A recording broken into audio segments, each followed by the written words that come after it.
From short story verses, this is LitReading. They say good things come to those who wait. Well, here comes the waiting part.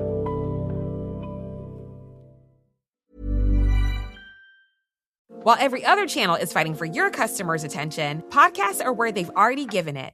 No one accidentally listens to a podcast for 45 minutes. They choose to be here. They trust the voice in their ears, and when that voice talks about your brand, it doesn't sound like advertising. It sounds like a recommendation from a friend. Acast gives you that trust at scale. Digital precision, host-read authenticity, and performance data that proves it worked. Don't fight for attention. Buy it with Acast. Learn more by visiting acast.com/advertise.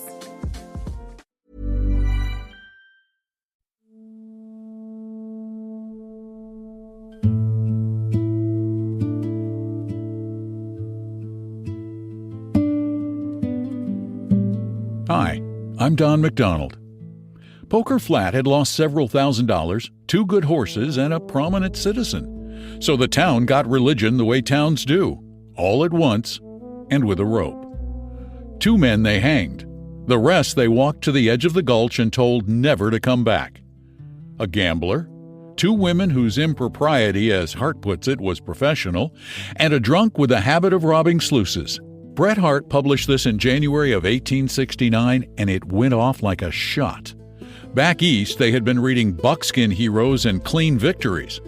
Harte handed them snow, a dwindling sack of flour, and 4 people nobody in town would miss. He never asks you to pity them. He asks you to watch. Here is the Outcasts of Poker Flat by Bret Harte.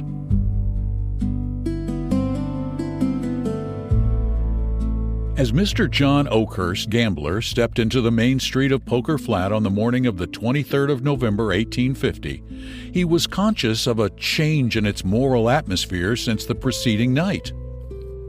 2 or 3 men, conversing earnestly together, ceased as he approached and exchanged significant glances. There was a Sabbath lull in the air, which, in a settlement unused to Sabbath influences, looked ominous.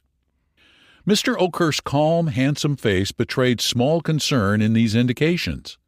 Whether he was conscious of any predisposing cause was another question. "I reckon they're after somebody," he reflected. "Likely it's me." He returned to his pocket the handkerchief with which he had been whipping away the red dust of Poker Flat from his neat boots, and quietly discharged his mind of any further conjecture.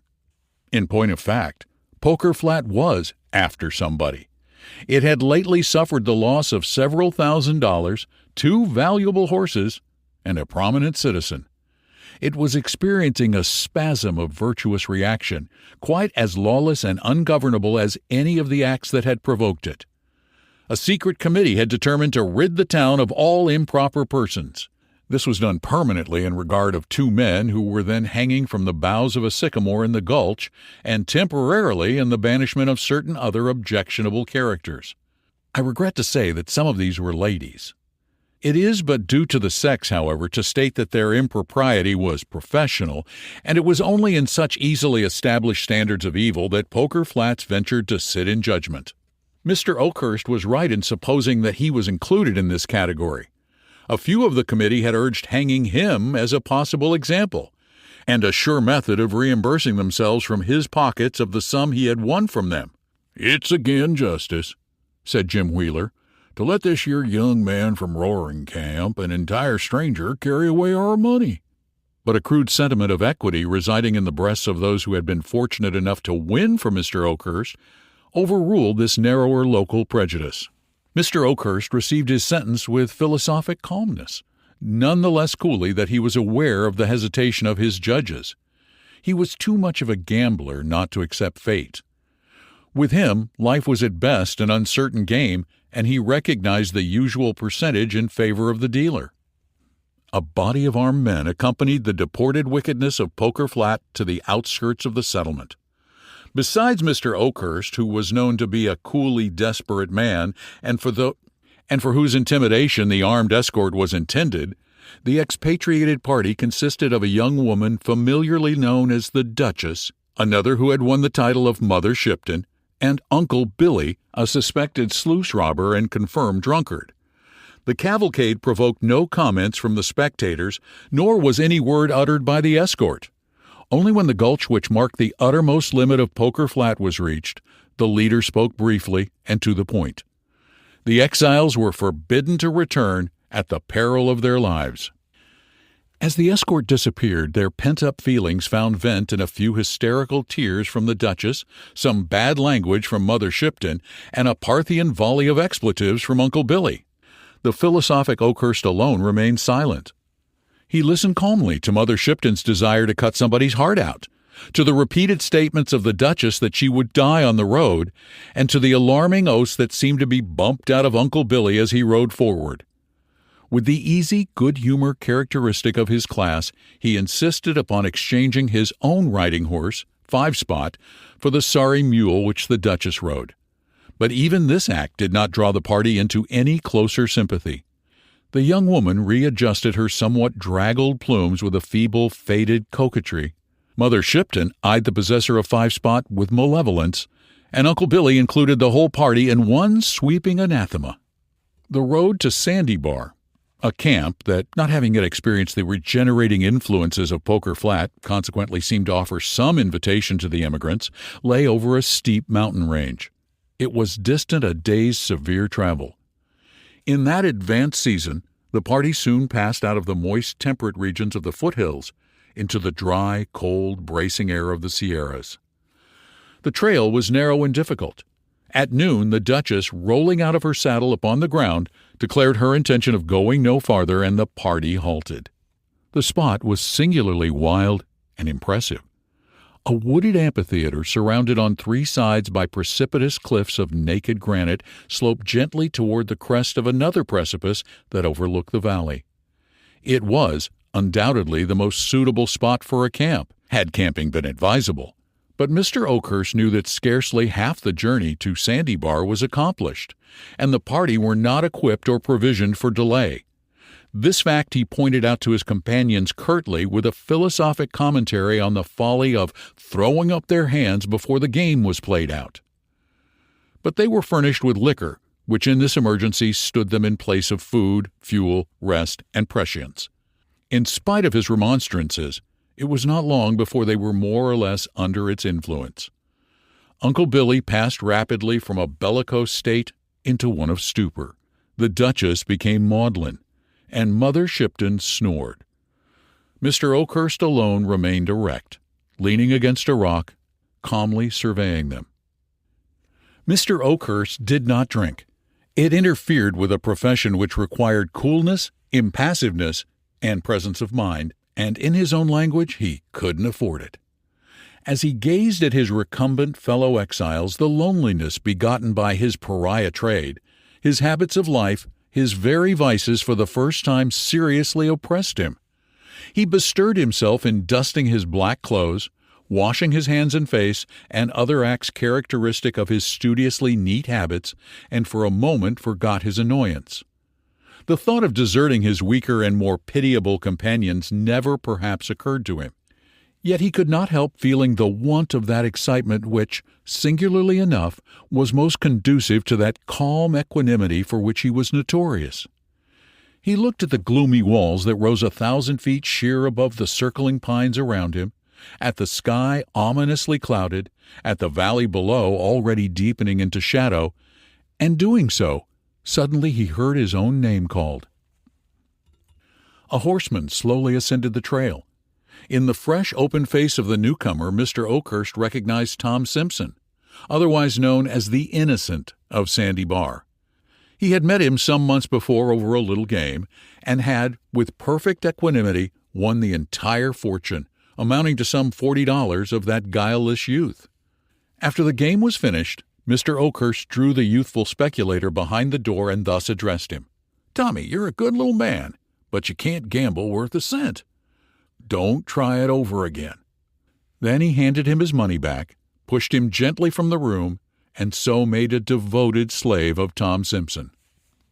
There was a remembrance of this in his boyish and enthusiastic greeting of Mr. Oakhurst. He had started, he said, to go to Poker Flat to seek his fortune. Alone? No, not exactly alone, in fact. A giggle. He had run away with Piney Woods. Didn't Mr. Oakhurst remember Piney? She that used to wait on the table at the Temperance House? They had been engaged a long time, but old Jake Woods had objected, and so they had run away and were going to Poker Flat to be married, and here they were. And they were tired out, and how lucky it was they had found a place to camp and company. All this the Innocent delivered rapidly, while Piney, a stout, comely damsel of 15, emerged from behind the pine tree where she had been blushing unseen, and rode to the side of her lover. Mr. Oakhurst seldom troubled himself with sentiment, still less with propriety, but he had a vague idea that the situation was not fortunate.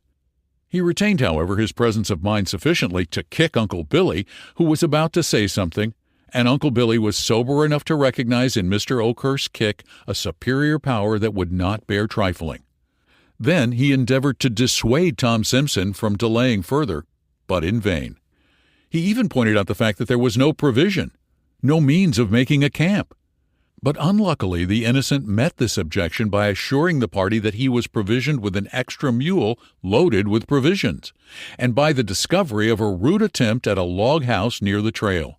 "Piney can stay with Mrs. Oakhurst," said the Innocent, pointing to the Duchess, "and I can shift for myself." Nothing but Mr. Oakhurst's admonishing foot saved Uncle Billy from bursting into a roar of laughter. As it was, he felt compelled to retire up the canyon until he could recover his gravity. There he confided the joke to the tall pine trees, with many slaps of his leg, contortions of his face, and the usual profanity. But when he returned to the party, he found them seated by a fire, for the air had grown strangely chill and the sky overcast, in apparently amicable conversation. Piney was actually talking in an impulsive, girlish fashion to the Duchess, who was listening with an interest and animation she had not shown for many days. The Innocent was holding forth, apparently with equal effect, to Mr. Oakhurst and Mother Shipton, who was actually relaxing into amiability. "Is this here a damned picnic?" said Uncle Billy, with inward scorn, as he surveyed the sylvan group, the glancing firelight, and the tethered animals in the foreground. Suddenly an idea mingled with the alcoholic fumes that disturbed his brain. It was apparently of a jocular nature, for he felt impelled to slap his leg again and cram his fist into his mouth. As the shadows crept slowly up the mountain, a slight breeze rocked the tops of the pine trees and moaned through their long and gloomy aisles. The ruined cabin, patched and covered with pine boughs, was set apart for the ladies. As the lovers parted, they unaffectedly exchanged a kiss, so honest and sincere that it might have been heard above the swaying pines. The frail Duchess and the malevolent Mother Shipton were probably too stunned to remark upon this last evidence of simplicity, and so turned without a word to the hut. The fire was replenished. The men lay down before the door, and in a few minutes were asleep. Mr. Oakhurst was a light sleeper. Toward morning he awoke benumbed and cold. As he stirred the dying fire, the wind, which was now blowing strongly, brought to his cheek that which caused the blood to leave it. Snow. He started to his feet with the intention of awakening the sleepers, for there was no time to lose. But turning to where Uncle Billy had been lying, he found him gone. A suspicion leaped to his brain and a curse to his lips. He ran to the spot where the mules had been tethered. They were no longer there. The tracks were already rapidly disappearing in the snow. The momentary excitement brought Mr. Oakhurst back to the fire with his usual calm. He did not waken the sleepers. The Innocent slumbered peacefully with a smile on his good-humored, freckled face. The virgin Piney slept behind her frailer sisters as sweetly as though attended by celestial guardians, and Mr. Oakhurst, drawing his blanket over his shoulders, stroked his mustache and waited for the dawn. It came slowly in a whirling mist of snowflakes that dazzled and confused the eye. What could be seen of the landscape appeared magically changed. He looked over the valley and summed up the present and future in 2 words: snowed in. A careful inventory of the provisions which, fortunately for the party, had been stored within the hut, and so escaped the felonious fingers of Uncle Billy, disclosed the fact that with care and prudence they might last 10 days longer.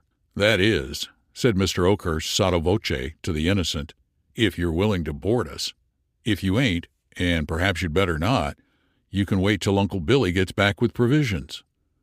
For some occult reason, Mr. Oakhurst could not bring himself to disclose Uncle Billy's rascality, and so offered the hypothesis that he had wandered from the camp and had accidentally stampeded the animals. He dropped a warning to the Duchess and Mother Shipton, who of course knew the facts of their associate's defection. "They'll find out the truth about us all when they find out anything," he added significantly. "And there's no good frightening them now." Tom Stimson not only put all his worldly store at the disposal of Mr. Oakhurst, but seemed to enjoy the prospect of their enforced seclusion. "We'll have a good camp for a week, and then the snow will melt, and we'll all go back together." The cheerful gaiety of the young man and Mr. Oakhurst's calm infected the others. The Innocent, with the aid of pine boughs, extemporized a thatch for the roofless cabin, and the Duchess directed Piney in the arrangement of the interior with a taste and tact that opened the blue eyes of that provincial maiden to their fullest extent. "I reckon now that you're used to fine things at Poker Flat," said Piney. The Duchess turned away sharply to conceal something that reddened her cheeks through their professional tint, and Mother Shipton requested Piney not to chatter. But when Mr. Oakhurst returned from a weary search for the trail, he heard the sound of happy laughter echoing from the rocks. He stopped in some alarm, and his thoughts first naturally reverted to the whiskey which he had prudently cached. "And yet it don't somehow sound like whiskey," said the gambler. It was not until he caught sight of the blazing fire through the still blinding storm and the group around it that he settled to the conviction that it was square fun. Whether Mr. Oakhurst had cached his cards with the whiskey as something debarred the free access of the community, I cannot say. It was certain that, in Mother Shipton's words, he "didn't say cards once" during that evening. Happily, the time was beguiled by an accordion produced somewhat ostentatiously by Tom Simpson from his pack. Notwithstanding some difficulties attending the manipulation of this instrument, Piney Woods managed to pluck several reluctant melodies from its keys to an accompaniment by the Innocent on a pair of bone castanets. But the crowning festivity of the evening was reached in a crude camp-meeting hymn, which the lovers, joining hands, sang with great earnestness and vociferation. I fear that a certain defiant tone and a Covenanter's swing to its chorus, rather than any devotional quality, caused it speedily to infect the others, who at last joined in the refrain. "I'm proud to live in the service of the Lord and bound to die in his army." The pines rocked. The storm eddied and whirled above the miserable group, and the flames of their altar leapt heavenward as if in token of the vow. At midnight the storm abated. The rolling clouds parted, and the stars glittered keenly above the sleeping camp. Mr. Oakhurst, whose professional habits had enabled him to live on the smallest possible amount of sleep, in dividing the watch with Tom Simpson, somehow managed to take upon himself the greater part of that duty. He excused himself to the Innocent by saying that he had often been a week without sleep. "Doing what?" asked Tom. "Poker," replied Oakhurst sententiously. "When a man gets a streak of luck, he don't get tired. The luck gives in first." "Luck," continued the gambler, reflectively, "is a mighty queer thing. All you know about it for certain is that it's bound to change. And it's finding out when it's going to change that makes you. We've had a streak of bad luck since we left Poker Flat. You came along and slap you get into it too. If you can hold your cards right along, you're all right. For," added the gambler with cheerful irrelevance, "I'm proud to live in the service of the Lord and bound to die in his army." The third day came, and the sun, looking through the white-curtained valley, saw the outcasts divide their slowly decreasing store of provisions for the morning meal. It was one of the peculiarities of the mountain climate that its rays diffused a kindly warmth over the wintry landscape, as if in regretful commiseration of the past. But it revealed drift on drift of snow piled high around the hut, a hopeless, uncharted, trackless sea of white lying below the rocky shores to which the castaways still clung. Through the marvelously clear air, the smoke of the pastoral village of Poker Flat rose miles away. Mother Shipton saw it, and from a remote pinnacle of her rocky fastness hurled in that direction a final malediction. It was her last vituperative attempt, and perhaps for that reason was invested with a certain degree of sublimity. It did her good, she privately informed the Duchess. "Just you go out there and cuss and see." She then set herself to the task of amusing the child, as she and the Duchess were pleased to call Piney. Piney was no chicken, but it was a soothing and original theory of the pair thus to account for the fact that she didn't swear and wasn't improper. When the night crept up again through the gorges, the reedy notes of the accordion rose and fell in fitful spasms and long-drawn gasps by the flickering campfire. But the music failed to fill entirely the aching void left by insufficient food, and a new diversion was proposed by Piney: storytelling. Neither Mr. Oakhurst nor his female companions caring to relate their personal experiences, this plan would have failed too but for the innocent. Some months before he had chanced upon a stray copy of Mr. Pope's ingenious translation of the Iliad.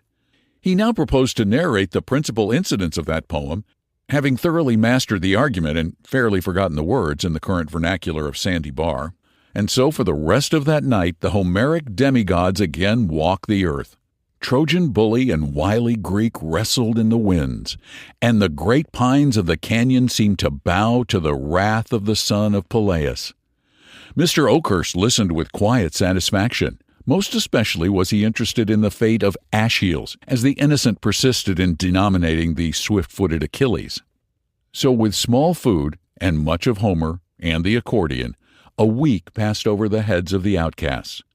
The sun again forsook them, and again from leaden skies the snowflakes were sifted over the land.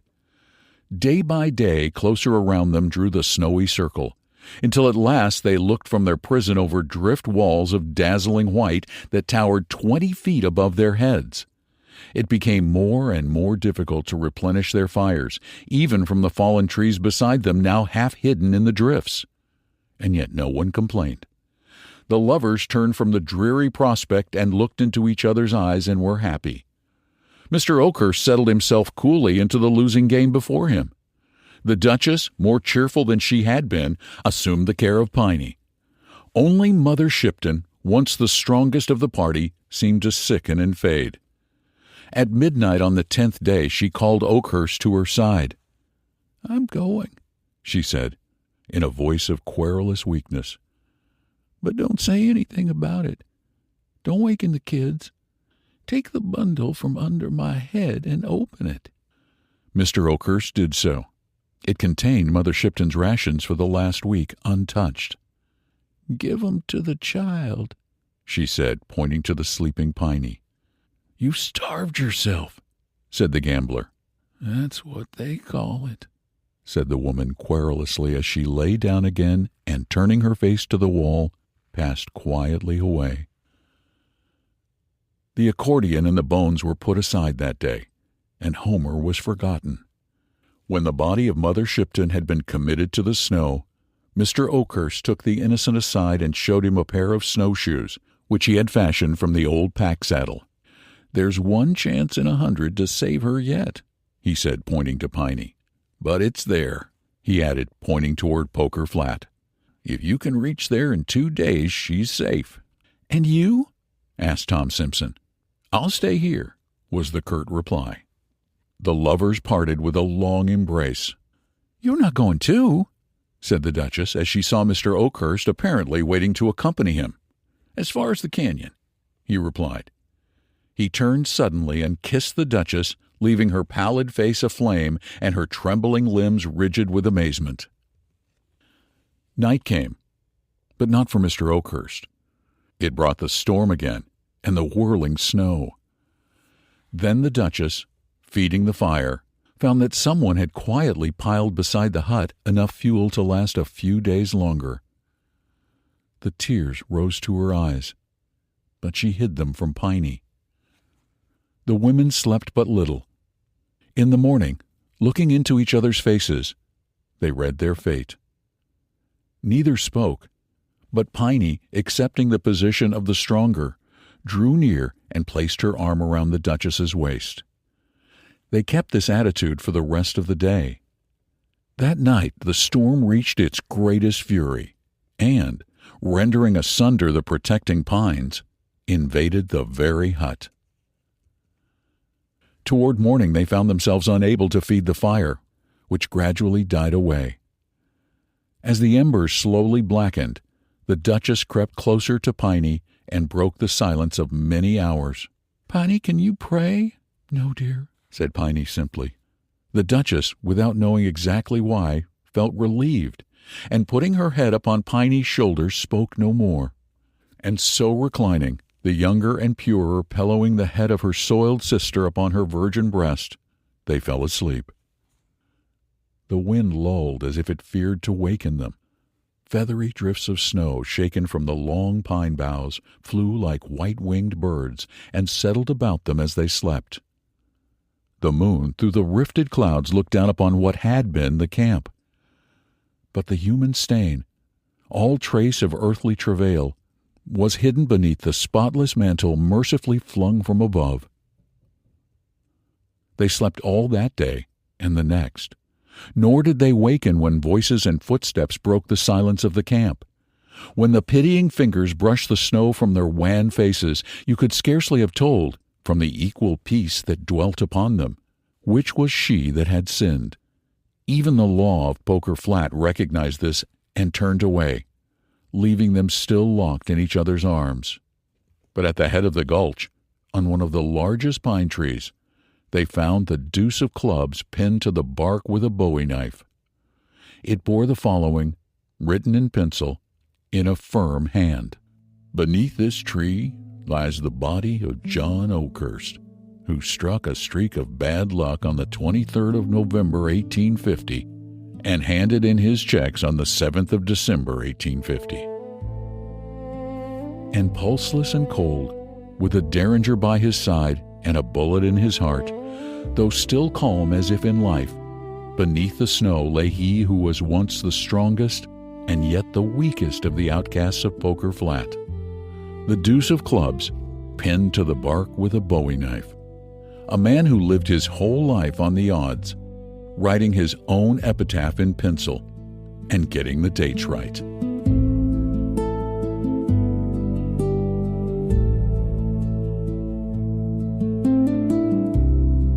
Bret Harte was born in Albany, New York in 1836 and went out to California as a teenager. He did a little of everything out there, teaching, express work, typesetting, before he found the thing he was actually good at. In 1868, he took over a new San Francisco magazine called the Overland Monthly.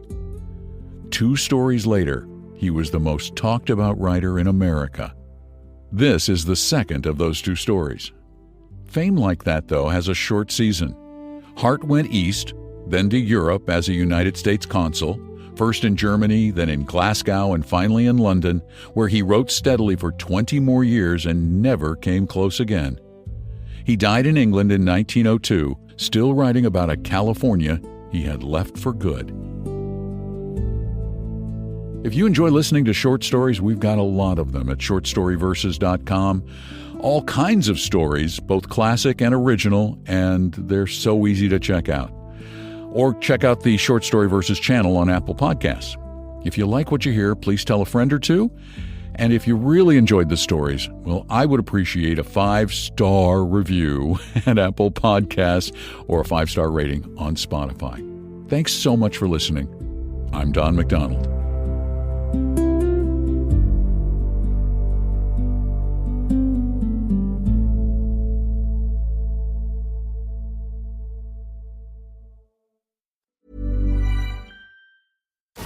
McDonald's is putting value back on the menu.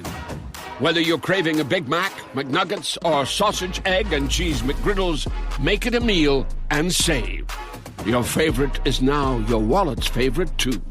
Extra value meals are back. Grab an epic meal for easy money. 10-piece McNuggets or Filet-O-Fish served with medium fries and a medium Coke. All for just $8. Price and participation may vary. Promotion pricing may be lower than meal pricing. Ba-da-ba-ba-ba. Ever notice how life's best stories don't happen in your living room? They happen on the open road, out on the water, or parked under the stars. At Progressive, they get that you want to focus on the experience, not worry about the what-ifs. That's why they offer quality insurance designed for your ride, whether that's a boat, RV, or motorcycle. Adventure with confidence. Visit Progressive.com and see how easy it is to protect your favorite way to get away. Progressive Casualty Insurance Company and Affiliates. Not available in D.C. Prices vary based on how you buy. Do you keep hearing podcast ads, like this one, for example, but always wonder how you actually get involved with them for your own brand or organization? Well, it's easier than you think. We're Acast, and we give you the platform to do it all yourself. Browse thousands of popular podcasts, choose the shows that match your perfect audience, set your budget, and launch. And if you want a hand, our podcast specialists are there to help you launch with confidence. This is podcast advertising without barriers. Get started at acast.com/advertise.